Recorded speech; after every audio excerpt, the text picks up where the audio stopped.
مولاي صل وسلم دائما أبدا على حبيبك خير الخلق كلهم نبوي سيرت سيد الكونين والثقلين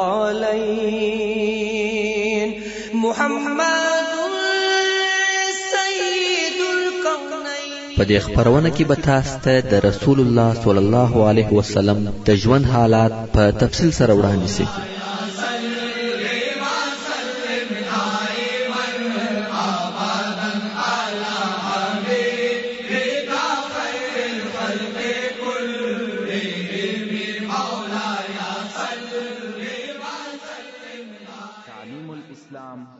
أعوذ بالله من الشيطان الرجيم. بسم الله الرحمن الرحيم. إن الحمد لله نحمده ونستعينه ونستغفره ونعوذ بالله من شرور أنفسنا وسيئات أعمالنا من يهده الله فلا مضل له ومن يضلل فلا هادي له وأشهد أن لا إله إلا الله وحده لا شريك له وأشهد أن محمدا عبده ورسوله.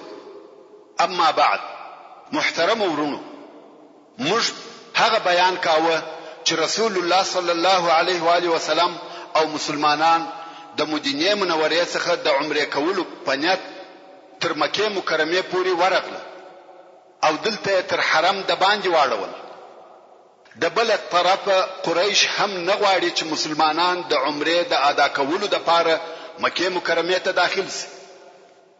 د خزاعه د قبیله مشر چې بدیل ابن ورقان نومېدی ورسول الله صلی الله علیه وسلم ته ورغلی او الکعب ابن لؤی د لشکره سره په حدیبیه کې اړولې دي. ستا سره د جنگ اراده لري او کعبه شریف ته نه پریږدي. رسول الله صلی الله علیه و آله وسلم و فرمایل موږ د چا د جنگ د پاره نه راغلي بلکې موږ د عمره د ادا کولو د پاره راغلي یو. قریش هم جنگ ستړي کړی دي او تاوانونه ورسولې دي. کله دوی خوشوي زبه و دوی ته څه موده مهلت ورکم ما او خلق دې سره پریږدي. که زه پر خلقو غالب سوم بیا نو د دوی خوښه ده چې په هغه شي کې داخليږي چې خلق پکې داخليږي داخل دي. یعنی که اسلام ته داخليده داخل دي او کنه هو ساخو بسي او کې بیل جنگ څخه بل شي نه قبلاوه نو زما دي قسم په هغه ذات وي چې زما د نفس اختیار د هغه په قدرت کې دي چې دغه زما پر دین به تر هغو ور سره وجنګېږم چې یوازې غاړه می پاتې کیږي. یعنی یک تنها یوازې زه پاتې کیږم. بدیل ویل زبا و قریش ته دغه ستا خبري ورسوم. نو بدیل و قریش ته ورغلی او ول زه اوس دغه سړي د طرفه څخه راغلم چې مقصد یې رسول الله صلی الله علیه و آله وسلم او ما د هغه څخه یو څه خبري واورېده. کوم خوشوي هغه خبري به درته بیان کوم. د قریش نه په هانو وویل موږ دې ته ضرورت نه لرو چې د هغه د طرفه یو خبره هم راتوکه. مګر د قریشو د عقل خاوندانو وویل وایا چې دې ځنې اوریدلې دي. نو بدیل هغه خبره چې د رسول الله صلی الله علیه وسلم څخه اوریدلې وې ورته وکړه. او بدیل وویل د مسلمانانو مقصد عمره ده پرېږدي. قریش ویل یا والله هیڅ کله به راڅخه رانسي که څه هم د عمره د پاره وي مگر زموږ په اجازه. د به اول زموږ څخه اجازه اخیسته وای او بل ته څه پوسوي چې دی علیه الصلاة والسلام د عمره د پاره راغلی دی. بدیل ویل دغه خبرې مې ورسره وکړه. قریش ویل دا صرف د خلی خبرې دي موږ یې څنګه ومنو. قریشو د تاکید او پوره معلومات د پاره یو بل مشر ورولېږي چې نوم یې مکرز ابن حفص وو.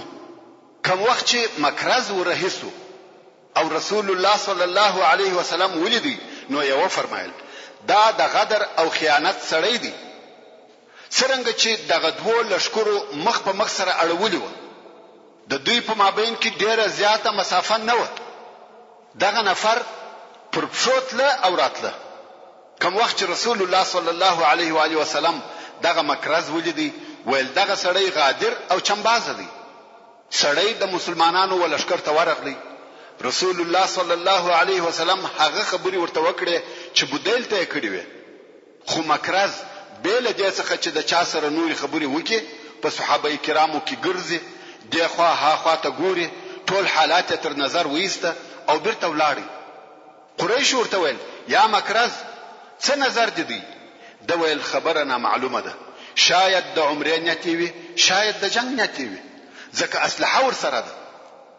قریش ورته ویل تا خبري نور سره وکړه پښتنې د نزنې وکړه. د ویل یا قریش ویل یا دا نه ده صحیح. یو بل نفر بور ولېږو چې پوره معلومات وکړي. نو یې د حبشانو د قبيله مشر چې حلیس ابن علقمه ورته ویل کېده او په دغه وخت کې دالته موجود وو ورولېږي. ورونو د حبشانو قبيله څنګه دلته په عربو کې په وجود راغله؟ هغه داسې کمریان چې د پخوا څخه په جزیره العرب کې موجود وو او بیا د وخت په تیریدو سره آزاد شوي وو. هغه په یو منطقه کې سره یو ځای کېده او د ځان د پاره یو قبيله په وجود راوړې و چې د احابیش قبيله ورته ویل کېده. او د وخت په تیریدو سره د دې قبيله څخه یو ډېره لو او قوي قبيله جوړه شوه چې اصلا دغه خلق حبشان او د حبشه و. څرنګه چې ډېر وخت په عربو کې تیر کړی وو نو یې ژبه هم عربي و. لباس او عادات هم د عربو و او مشرکان و. مګر بیا هم د احابیش په نامه سره معروف او مشهور و او د احابیش قبيله ورته ویل کېده. نو حلیس ابن علقمه د احابیش د قبيله مشر په دغه وخت کې په مکه مکرمه کې و. قریش ورته ویل ته ورسه او معلومات وکړه چې دغه خلق د چیش لپاره راغلي دي. نو حلیس ابن علقمه ورهیس. څرنګه چې حبشان هم مشرکان و د بوتانو عبادت وکاوه حج او عمره کول ټول کارونه د مشرکان و. اوس چې رسول الله صلی الله علیه وسلم دغه د حبشانو رئیس حلیس ابن علقمه ولیدي وی فرمایل دغه سړی د هغو خلقو څخه دی چې د هدیه عزت او احترام لري. دغه اوشان چې په حرم کې حلاليږي دا ودته مشرفه او محترم دي. او هغه څوک چې بیت الله ته هدیه راولي هغه هم ودته محترم او معزز وي. نو رسول الله صلی الله علیه وسلم و فرمایل کوم وخت چې دغه د حبشانو رئیس را نږدې سي دغه هدیه د دوه مخته وروباسي. کوم وخت چې هغه را نږدې سو مسلمانانو هم هدیه ورته راوېسته او دوی تلبیه ویل. حلیس چې هدیه او د دوی تلبیه ولیده ویل سبحان الله قریش ته دا نشایي چې دغه خلق د بیت الله څخه منع کی. دا په خپل یو ښکارا علامه ده چې مسلمانان د عمره اراده لري. نو حلیس برته و قریش ته ورغلی او ویل سړی د عمره اراده لري. قریش ویل څه پوسوي؟ حلیس ویل هدي ورسره دي. قریش ودته ډیر سخت جواب ورکړي ویل ته صحرایي په دې شیانو نه پوهیږي. حلیس ته قهر ورغلی ویل یا قریش موږ ستاسو سره پر دې وعده نه ده کړې چې تاسو به د بیت الله څخه هغه کسان منع کوي کم چې د کعبه شریف د تعظیم د پاره راځي. آیا هغه کسان د بیت الله څخه منع کیږي چې د بیت الله د تعظیم د پاره راځي؟ هغه راغلي دي چې د کعبه تعظیم وکړي او هدیه راوستلې دي او تاسو یې منع کوي. که تاسو دوی پرې نږدې د دوی او د کعبه په مابین کې ودرېږي قسم په الله زبد د حبشانو قبيله پر تاسو راپورته کوم او پر تاسو به حمله وکړي. قریش ول سره ته صبر وکړه تلوار مکوه پرېږده چې موږ خپل معلومات پوره وکړو. خدای آرام کړي کنه د مسلمانانو د دغه عمره په سبب د حبشانو او قریشو په مابین کې جنگ او شخړه پیښ شوې و.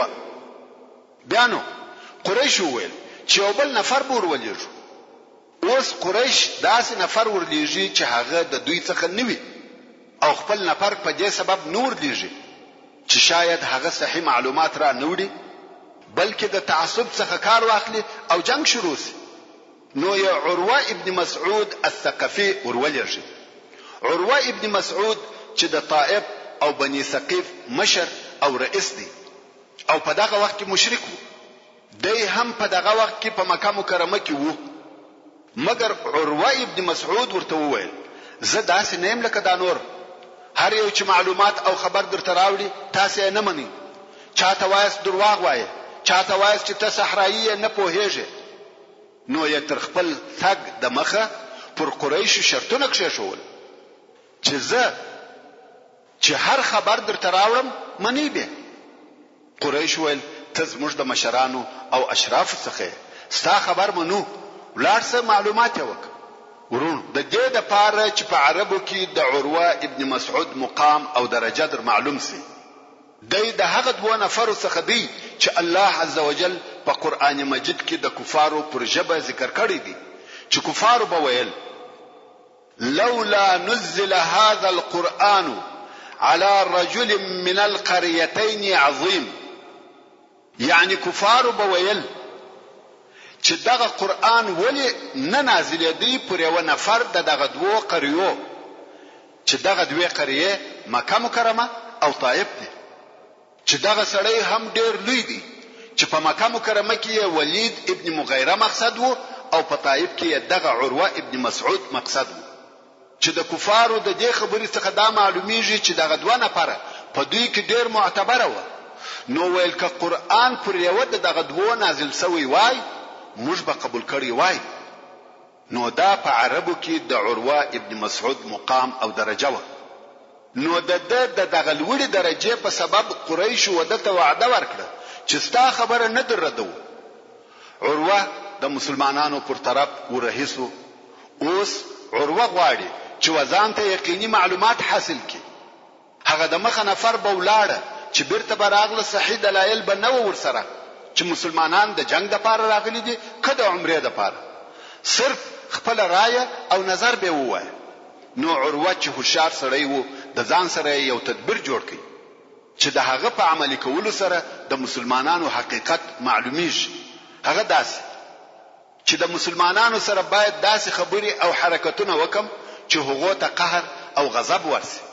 نو که دغه قهر په حالت کې د مسلمانانو رد او جواب سخت او شدید و نو د جنگ دپاره راغلي دي، او که مسلمانانو د نرمۍ او آرامۍ څخه کار اخیستی نو د عمرې دپاره راغلي دي.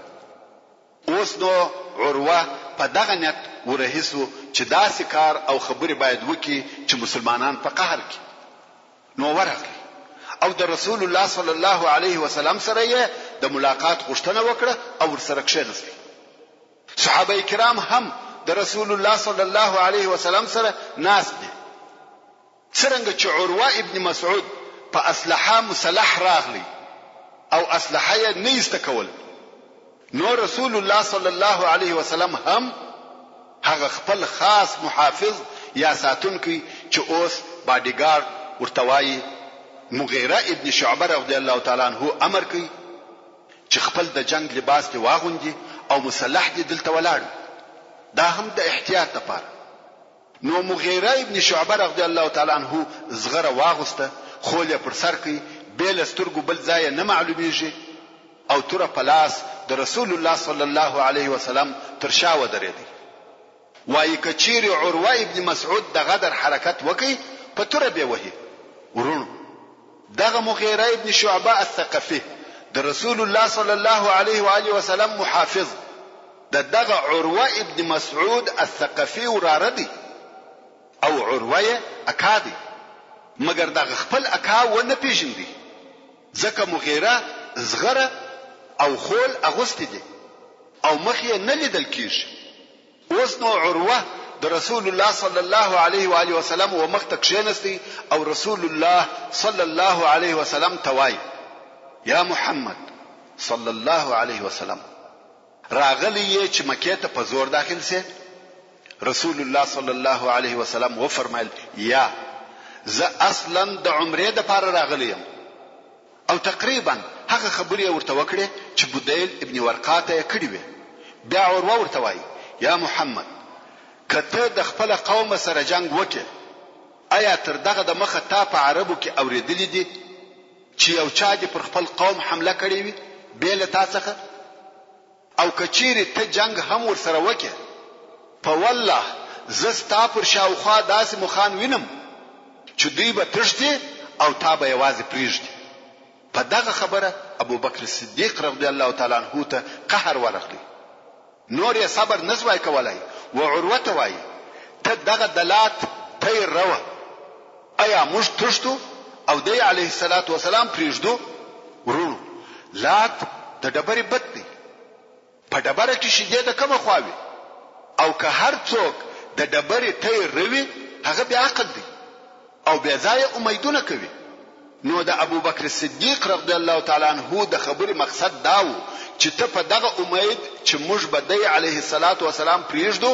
داسې لکه د لات تی چروي اولاد د طائف د خلق بتو او عروه هم د طائف دی چې په دې خبره کې عروه ته ډېر اهانت او سپکاوی رسول الله صلی الله علیه وسلم و ابو بکر صدیق رضی الله تعالی عنہ ته وویل پرېږده یا ابا بکر ځکه رسول الله صلی الله علیه وسلم د عروه په مقصد پوهېدی چې دوی غواړي چې مسلمانان په قهر کې عروه ابن مسعود چې د ابو بکر رضی الله تعالی عنہ ترخه خبره واورېده ویل دا څوک دی خلق ویل ابو بکر نو یا ابو بکر ته وکتل او ویل کچيري زستا تر احسان نه وای لاندې ما بستا جواب درکړی وای په پخوا کې ابو بکر صدیق رضی الله تعالی عنہ د عروه سره په یو دیت کې د مال پوره کومک کړی وو نو عروه ویل د هغه احسان په سبب څه نه وای د ابو بکر صدیق رضی الله تعالی عنہ او عروه په مابین کې خبره په آرامي سره پای ته ورسېده ورون په هغه وختو کې د عربو دا عادت وو کله یو چا غوښته چې د په حضور هغه مقابل طرف په قهر کې نو به د خبرو په جریان کې د هغه ژره ونیول اوس عروه غواړي چې رسول الله صلی الله علیه وسلم ته قهر ورولي نو یې لاس ورغشت کی غواړي چې د رسول الله صلی الله علیه وسلم ژره ونیسي اصلا دغه کار د ادب څخه لري هم دی سپک کار دی بیا نو رسول الله صلی الله علیه وسلم په مقابل کې خو عروه ابن مسعود چې لاس ورغشت کی د مغیره ابن شعبه رضی الله تعالی عنہ د طاقت ووته تورې واړول د تورې په چپه طرف یې عروه ابن مسعود پر لاس ووهه او هغه د دې څخه منع کړي چې لاس یې ورسول الله صلی الله علیه وسلم ته ورسیږي او لاس دې د مخ تر دې چې در څخه پریسي د رسول الله صلی الله علیه وسلم څخه لري کا لاس دې در ټولوي کې در پریکم عروه وبېرېده ځکه د توري واري ویل دا قهرمن او بدطبیعت څوک دی دا ولې داسې کوي ما غوښته چې خبرې در سره وکم رسول الله صلی الله علیه وسلم وخندل ویل نه پیژنې عروه ویل یا ویل دا ستا وراره مغیره ابن شعبه دی عروه ابن مسعود ورته ویل ای غادره ای خائنه ما ستا بدی پروندر پریولې عروه ابن مسعود په دې خبره کې وایي قصې ته چې د مخه پیښه شوی و اشاره وکړه چاغه قصه داسې و مغیره ابن شعبه الثقفي چې اوس مسلمان او د مسلمانانو سره دی څنګه مسلمان سو مغیره ابن شعبه د بني مالک د خلقو د یوې ډلې سره د مصر پاچا مقوقس ته ورغله د بني مالک خلق آرام پاسته او باادب خلق مگر مغیره شوخ قهرمن او بے پروا سړی نو مغیره د مقوقس سره په خبرو کې د ادب احترام خیال او مراعات نکاو او هغه نورو په ډېر احترام خبرې کوي کوم وخت چې دغه نفر بیرته د مصر څخه را رهي کېده نو مقوقس پاچا امر وکړي چې وټولو ته دي انعامونه او سوغاتونه ورکول سي بل مغیره څخه ځکه هغه زما احترام نکاوه و مغیره ته شي نکي ور نو د بني مالک ټول نفر د مصر څخه د مالو هدیو انعامو او سوغاتو سره راووتل بل مغیره څخه مغیره ته هم قهر ورغلی چې د سره ولې داسې معامله او وضعیت تر مصر پورې سفر وکړي او د هاخوا بل سوغات راځي دا غیر معقوله ده. اوس چې د هاخوا پر لارې را رهیدي د شپې د بني مالک نفر ټول بدس مغیره ابن شعبه چې ویښ دی ورولاړ سو او هغه نفر یې ټول ووجل.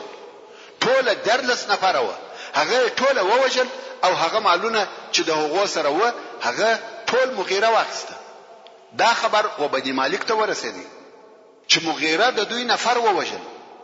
نو د بني مالک قبیله ټول راپورته سو او د بني ثقيف څخه وغوښتل چې مغیره ور تسلیم کړي.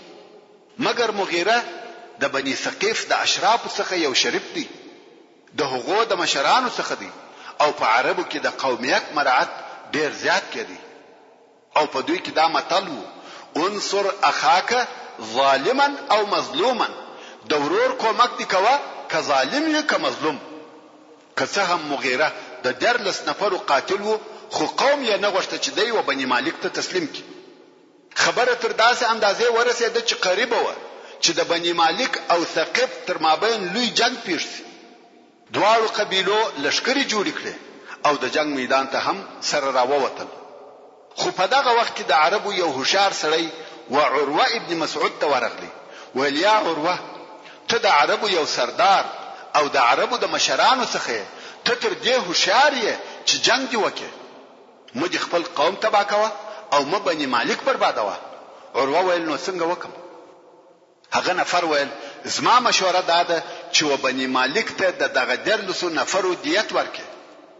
نو رښتیا هم عروه ابن مسعود د وینو تویولو څخه ځان وساتي او بني مالک ته د 14 نفرو دیت ورکړي. د بني مالک او بني ثقيف په مابین کې چې کوم شخړه و هغه پای ته ورسېده. مګر مغیره چې بیا هغه 14 نفر ووژل او د هغو مالونه یې واخیسته. نو مدینه منورې ته ولاړ او مالونه یې هورې ورسره یوړ. هلته خپل اسلام اعلان کړ او مسلمان شو. رسول الله صلی الله علیه وسلم ورته وویل اسلام دی هو صحیح دی، مګر غدر او خیانت دی یا نه قبلو. مال باید برته و بني مالک ته ورکول شي. دلته نو د مغیره رضی الله تعالی عنہ د لاس څخه مال ووتی او دای په مدینه منوره کې مسلمان پاتې شو. دا د مغیره ابن شعبه رضی الله تعالی عنہ د اسلام قصه و. اوس عروه ابن مسعود هغه خبره ورياده کړه. ویل ما ستا به دی پروندر پریوله، یعنی ما خلاص کړه، زوم چې تمه دغه لوی مشکل څخه وساتلې، ستا د پاره می دیت ورکړي او تمه اوس پر لاس وه. مغیره رضی الله تعالی عنہ په جواب کې ورته ویل هذا رسول الله، یعنی هو ستا ټول احسانونه پر ما ستا، هر څه چې وایي هغه صحیح دي، مګر دا رسول الله دی، دلته بلاس نه وښدوي. ورونو ښه متوجه سي، دا د رسول الله صلی الله علیه و آله وسلم پر دفاع او ساتنه د اصحاب کرامو حرص وو. په دغه وخت کې چې عروه ابن مسعود ناس دی د لمانځه وخت، بلال رضی الله تعالی عنہ ولاړ سو اذان یې وکړ. رسول الله صلی الله علیه و آله وسلم د اوداسه تازه کولو د پاره ولاړ سو. عروه ابن مسعود ناس دی او ورته ګوري. رسول الله صلی الله علیه وسلم اوداسه تازه کوي، اصحاب کرام پر راټول دي. رسول الله صلی الله علیه وسلم چې د اوداسه په تازه کولو کې هر عضو یا اندام منځه، یعنی مخ، لاس، پښه، صحابه کرام هغه او په لاسو کې نیسي او بیا یې په خپل ځانو پورې موږي. رسول الله صلی الله علیه و آله وسلم خله پرېوله او هغه او به ټکړه، صحابه کرام هغه او به ونیولې او په ځانو پورې موږي.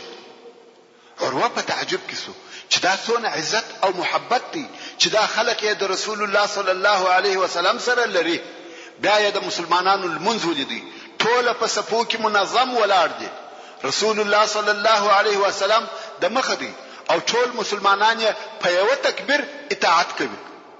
عروه ابن مسعود په دغونه کفایت وکړي. د رسول الله صلی الله علیه وسلم او مسلمانانو سره نور بحث او خبري ونکړي. برته قریش ته ورغلی او د هغو د مشرانو سره کښېنستی. هغو ویل وایه څه دی ولیده او څه خیال دی؟ عروه ویل د مخه تر دې چې خپل رائے او نظر درته وایم. زه و کسرا ته د هغه په پاچاهۍ کې ورغلم، قیصر او نجاشي ته د هغو په پاچاهۍ کې ورغلم. په والله ما یو هم نه دی لیدلی چې په خپل پاچاهي کې دی تر محمد صلی الله علیه وسلم په خپل اصحابو کې معزز او محترم وي.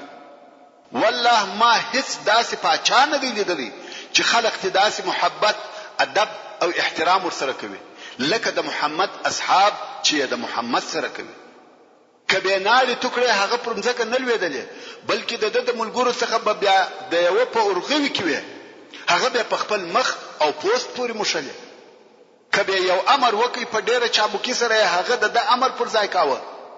کبه او دستا د کاوه قریبه و چې دوی خپل ځانونه د او داسه پر اوبو وشدي. کبه خبرې کولې دوی به چپ و او دته د عزت په سبب په تیز نظر سره نه کتل. دا څونه عزت او احترام دی ما هیڅوک په دې شکل سره نه دی لیدلی. اوس نو قریش ته وای اوس نو کچیر تاسو جنگ ور سره وکړي هیڅ وخت به و تاسو ته نکی در تسلیم تر هغه چې د دوی د شمیر پر اندازه نفر و نه وژنه. یعنی بیل وجلو د 1400 نفر یې نه در تسلیموي او کبه دوی په تاسو کې دون نفر ووجني بیا نو د ژوند څه خوند پاتې کیږي. ورون دغه جملې په مقصد او معنا پوسواست یعنی تر هغه نه در تسلیموي چې تاسو د ټول ملګری و نه وژني او چې تاسو د ټول ملګری وژني نو د دوی لاسونه خو نه دي تړلي په تاسو کې هم د غونه نفر وژني. نو کوم وخت چې په تاسو کې 1400 نفر ووژل سي بیا نو تاسو په ژوند کې څه خوند پاتې کیږي. قریش ورته ویل ستاسو فکر دی؟ عروه ابن مسعود ویل زما نظر دادی چې صلح ورسره وکي او صلح به پر دیوي چې 60 کال به عمره نه کوي ځکه تاسو نه غواړي چې مسلمانان 60 کال مکه مکرمه ته داخل سي. اوس چې د قریشو بے پروا او ناپوه ځوانانو ولید چې د دوی مشران د صلح خبرې کوي او د صلح وخاته میل دي نو یداس یو عمل او کار وسنجاوه چې د صلح خبرې د بین یوسي. نو دغه ځوانانو داسې فیصله وکړه چې د شپې به د مسلمانانو ولشکر ته ورننوځو او هلته به داسې کارونه کوو چې جنگ شروع شي. نو واقعا هم د کفارو ځوانانو دغه فیصله پر عملي کولو اقدام وکړي او یا اتانه پر د شپې د جبل تنعیم د طرفه پر مسلمانانو راکښته شو غواړي چې د مسلمانانو په لشکر ورننوځي. خو د مسلمانانو د پیردارانو قومندان محمد ابن مسلمه رضی الله تعالی عنہ ویش او بیدار دی او د کفارو دغه حرکت ویني.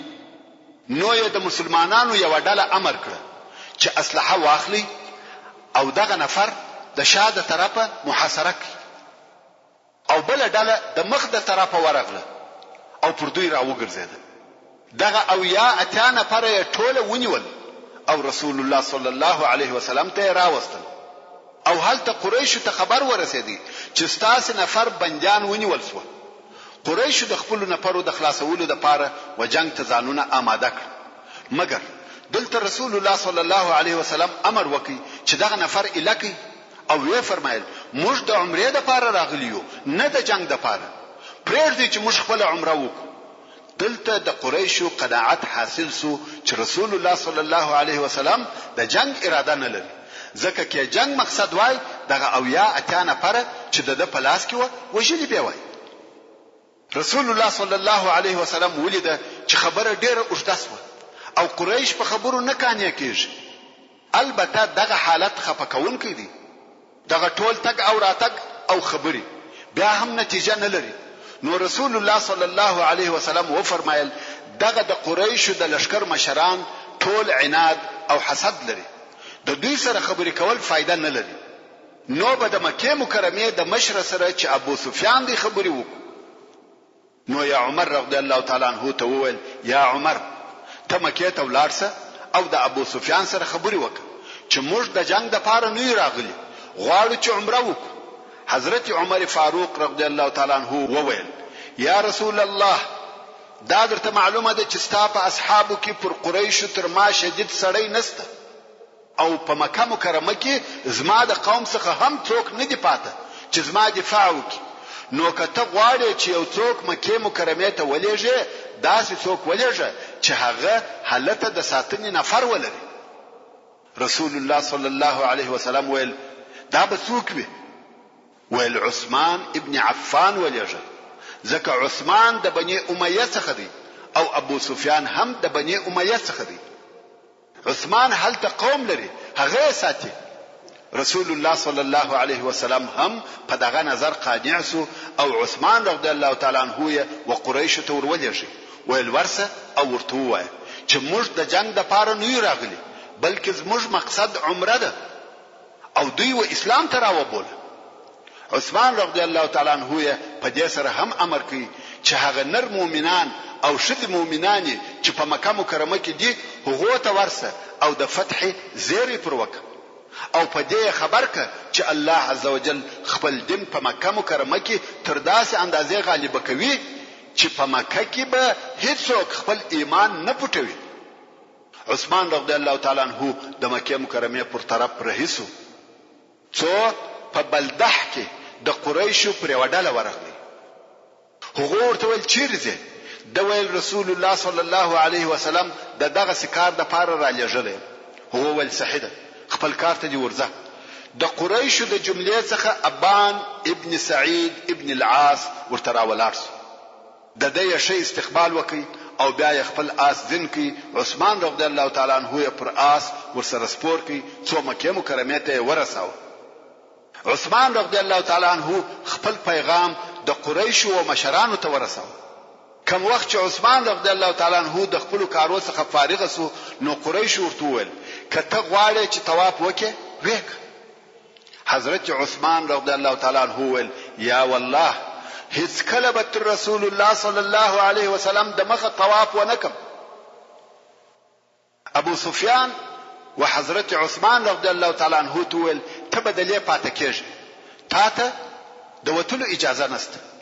نو عثمان رضی الله تعالی عنہ داسسو لکه بندي. خو شاید کفارو دی په دې سبب د تلو څخه منع کړی وي چې قریش په خپل مابین کې په دغه موضوع کې پوره مشوره وکړي او بیا خپل جواب د عثمان رضی الله تعالی عنہ په لاس ولېږي. په هر صورت عثمان رضی الله تعالی عنہ په مکه مکرمه کې ډېر وزندېدی او هلته بیا رسول الله صلی الله علیه وسلم ته داسې خبر ورسېدی چې عثمان وجل سوی دی. رسول الله صلی الله علیه وسلم چې دا خبر واورېدی چې د علیه الصلاۃ والسلام قاصد و وجل سو نو یې فکر وکړي چې خبره و جنگ ته ورسېده. خپل اصحاب کرام یې امر کړ چې د علیه الصلاۃ والسلام سره بیعت وکړي او بیعت پر دیو کچېری جنگ شروع سي تاسو به نه تښتئ. بیعت شروع سو. اصحاب کرام په شوق سره بیعت کوي چې په جنگ کې نه تښتو او یوې ډلې خو بیا پر مرګ بیعت ورسره وکړي. اول هغه څوک چې بیعت یې وکړي هغه ابو سنان الاسدی رضی الله تعالی عنہ. سلمہ ابن الاکوع رضی الله تعالی عنہ هغه تیز او چابک نفر چې رسول الله صلی الله علیه وسلم د په باره کې فرمایي هو خیر رجالاتنا، یعنی د زموږ په پیادو کې تر ټولو بهتر دی. درې واره پر مرګ بیعت وکړي، یو وار د بیعت په شروع کې، بیا د بیعت په مابین کې او دریم وار د بیعت په اخره کې. رسول الله صلی الله علیه وسلم تر یوې درخت لاندې ناست وو او صحابه کرامو بیعت ورسره کاوه. یو نفر ورتلی رسول الله صلی الله علیه و آله وسلم ته به لاس ورکاوه او بیعت به ورسره کاوه. نو ټول هغه صحابه کرامو چې په حدیبیه کې اشتراک کړی وو د رسول الله صلی الله علیه وسلم سره بیعت وکړي. 1400 نفرو بیل یو نفر څخه چې هغه جد بن قیس منافق وو. دغه منافق به د اوشانو ترشا ځان د دې لپاره پټاوه چې بیعت ونکړي. یو د صحابه کرامو څخه وایي ما جد بن قیس ولیدي چې په اوشانو کې ګرځېدي او ځان یې پټاوه چې بیعت ونکړي. او د یو سر اوش درلودي چې د هغه ترشا پټو. کوم وخت چې ټول بیعت خلاصو او عثمان رضی الله تعالی عنہ په دغه بیعت کې نو موجود، نو رسول الله صلی الله علیه وسلم خپل چپلاس پر خپل راسته لاس کښېښاوه او ویل زما دغه لاس د عثمان د طرف څخه دی. نو رسول الله صلی الله علیه وسلم د حضرت عثمان رضی الله تعالی عنہ په وکالت د خپل ځان سره بیعت وکړي. بیا نو صحابه کرام وویل والله د رسول الله صلی الله علیه وسلم چپلاس زموږ د ټولو تر راسته لاسو فضیلت لري، ځکه چې رسول الله صلی الله علیه وسلم خپل چپلاس د عثمان رضی الله تعالی عنہ د لاس پر ځای استعمال کړ.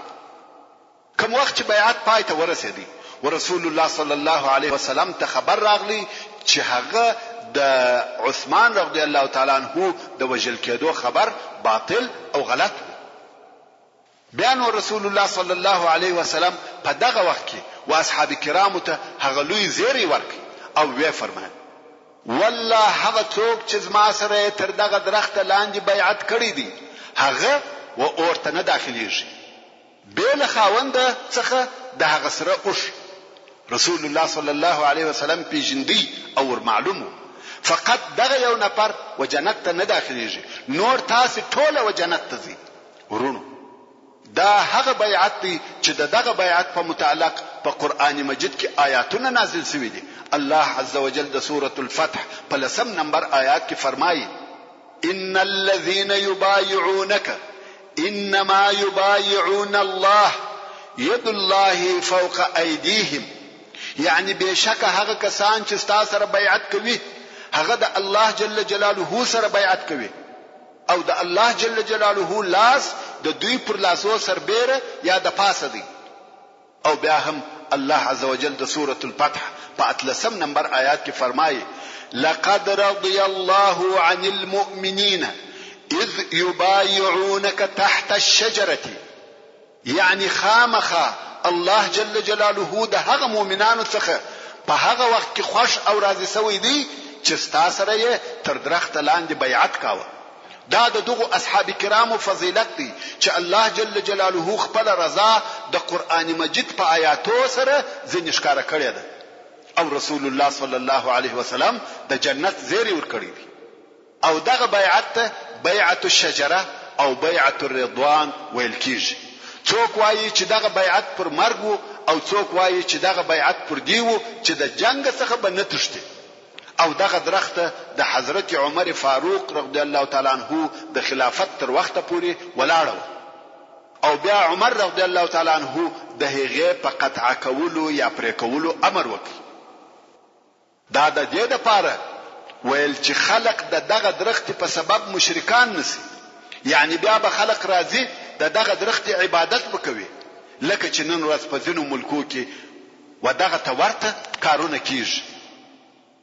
کوم وخت چې قریش ته خبر ورسېدی چې مسلمانانو پر مرګ بیعت وکړي پوسوه چې موضوع و خطرناک مرحله ته ورسېده او د جنگ څخه وبېرېده. نو یې ډېر ژر سهيل ابن عمرو ورسول الله صلی الله علیه وسلم ته د صلح کولو لپاره ورولېږي او پر سهيل یې دا تاکید وکړي چې صلح به پر دې ورسره کوي چې سږ کال به ځي، ځکه چې بیا عرب ونه وایي چې مسلمانان په زور مکه مکرمه ته نه نوتل. رسول الله صلی الله علیه وسلم چې ولید چې سهيل ورهدي وی پیژندي او وی فرمایل سهيل سهل الله لكم امركم، یعنی الله جل جلاله دا موضوع درته آسان کړ. قریشو د صلح اراده کړې ده ځکه سهيل په قریشو کې د خبرو سړی وو. قریش چې به هر وخت غوښته چې یو موضوع د خبرو د لارې فیصله کړي نو به سهيل ورلېږي لکه وزیر خارجه او هغه نور یې جنگ غوښتي لکه د وزارت دفاع نفر. دغه سهيل فقط د صلح د لپاره لېږل کېدی. نو کوم وخت چې رسول الله صلی الله علیه وسلم سهيل ولیدي نو یې فرمایل الله جل جلاله آسانتیا درته راوسته. خیر سهيل راغلی کښینستی او د رسول الله صلی الله علیه وسلم سره یې ډېرې اوږدې خبرې وکړې او بیا د دوی په مابین کې د صلح پر مادو اتفاق وشو چې هغه په داسې ډول سره و.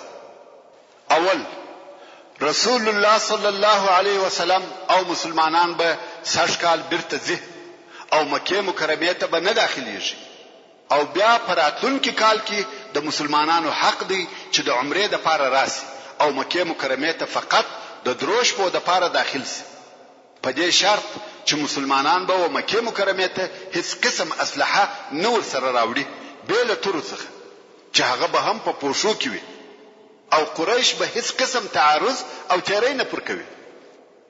دا ماده فقط د عمره په متعلق و. دوهم دغه د جنگ او د دشمنی حالت چې د مسلمانانو او قریشو په مابین کې دی دا به د لسو کلو د پاره ختمیږي. یعنی لس کاله به یو پر بل تعرض نه کیږي چې خلق ټول په امان سي، نه به جنگ وي نه پر قافلو حبلیه، هیڅ قسم تعرض او تجاوز به نه وي. دریم هر څوک چې د قریشو څخه د خپل مشرانو به اجازه و مدینه منوره یا محمد صلی الله علیه وسلم ته مهاجر ورسي، محمد علیه الصلاة والسلام به برته هغه نفر و قریشو ته ورکوي. او که د قریشو څخه هر څوک مرتد سو د مدینه منوره څخه مکه مکرمه ته راغلی، هغه نفر برته مسلمانانو ته نور کول کیږي چې دا پر مسلمانانو هغه ډیر دروند شرط وو. ځکه داسې معلومه ده چې کفار پر مسلمانانو فضیلت او لوړوالی لري، ولی د کفارو څخه راغلی مسلمان برته و کفارو ته ورکول کیږي او د مسلمانانو نفر و مسلمانانو ته نور کول کیږي. نو پښکارا داسې معلومه ده لکه کفار چې په دې صلح کې لوړ او کامیاب وي. څلورم هر څوک یا هر قبیله چې وغواړي چې په دغه عهد او اتفاق کې د محمد صلی الله علیه وسلم او مسلمانانو په طرف کې داخل سي کولای سي، او هر څوک یا قبیله چې وغواړي چې د قریشو په طرف کې داخل سي کولای سي. دغه صلح په وخت کې د خزاعه د قبیله مشران او د بنو بکر د قبیله مشران موجود وو. د خزاعه مشران وویل چې موږ د محمد صلی الله علیه وسلم په طرف کې یو، او د بنو بکر مشرانو بیا وویل چې موږ د قریشو په طرف کې یو، او دغه قبیلو په دغه طرفو کې داخليدل او شاملېدل بیا په ورسته کې د مکه مکرمه د فتح سبب وګرځیده، او دغه صلح هم دغه قبیلو په سبب ماته شو. ځکه بنو بکر چې د قریشو په طرف کې و پر خزاعه چې د مسلمانانو په طرف کې و تجاوز او تیری وکړي، چې د هغه مفصل بیان به بیا پر هغه خپل وخت درته وکم ان شاء الله تعالی. نو دغه قبیله په دغه وخت کې په دغه حلف او اتفاق کې شامل شوه، او د صلح په شرطو کې دا هم ولیکل شو. هر قبیله چې د هر چا په طرف کې شامل شوه دغه قبیله د هغه طرف جز بلل کیږي.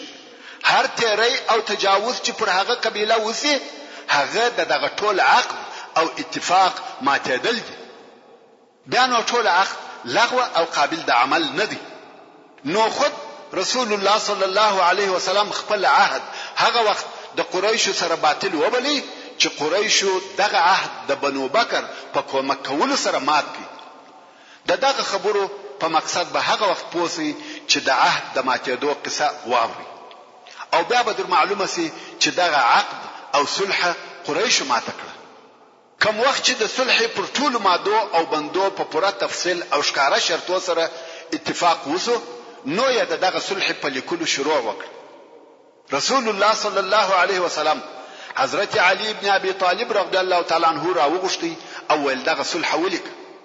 نو دغه صلح لیکونکی حضرت علی رضی الله تعالی عنہ دی، او دغه صلح شاهدان څو نفر مسلمانان او څو نفر کفار.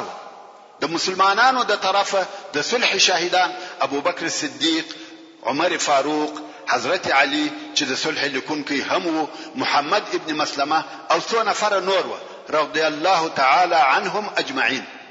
او د کفارو د طرفه دغه صلح شاهدان سهيل ابن عمرو، حليس ابن عبد العزى او څو نفر نور.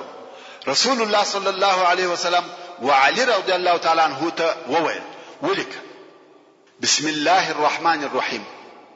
سهيل د اوله څخه مخالفت شروع کړ، ول الرحمن موږ نه پیژن، داسې ولیکه بسمک اللهم. رسول الله صلی الله علیه وسلم علي رضی الله تعالی عنه امر کوي چې دغه څه ولیکه.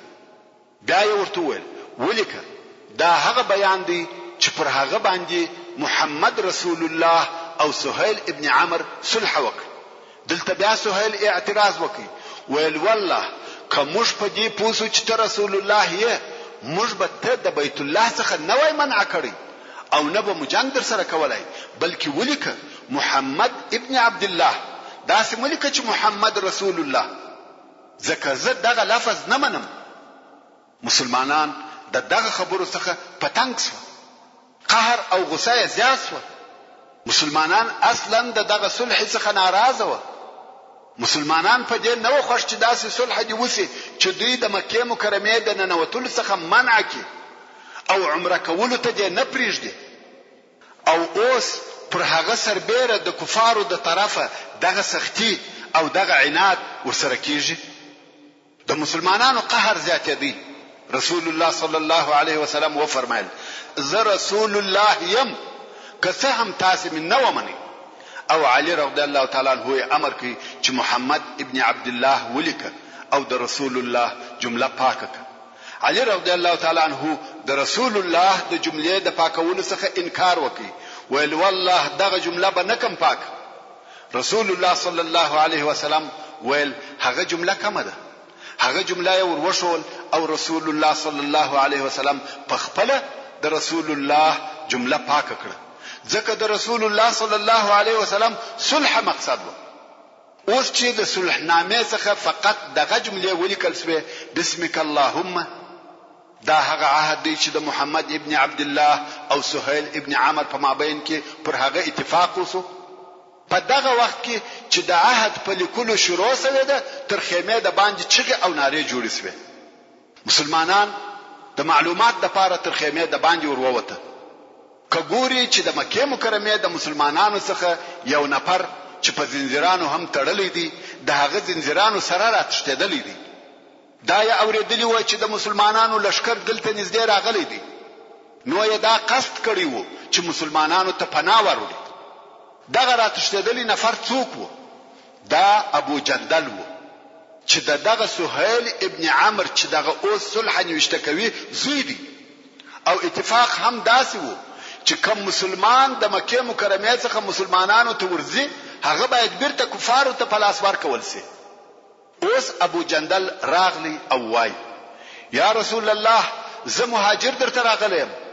محترم ورونو، زموږ د بحث پاتې حسابه ان شاء الله تعالی پراتونکو کې واوري.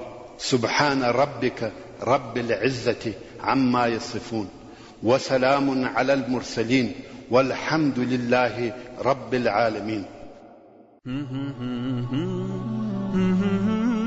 تعلیم الاسلام رادیو ستاسو د ذهنونو روښانه کوونکې. تشرب من وحي الرحمن 9.9 FM کندهار. يمنحها شهدا وحفا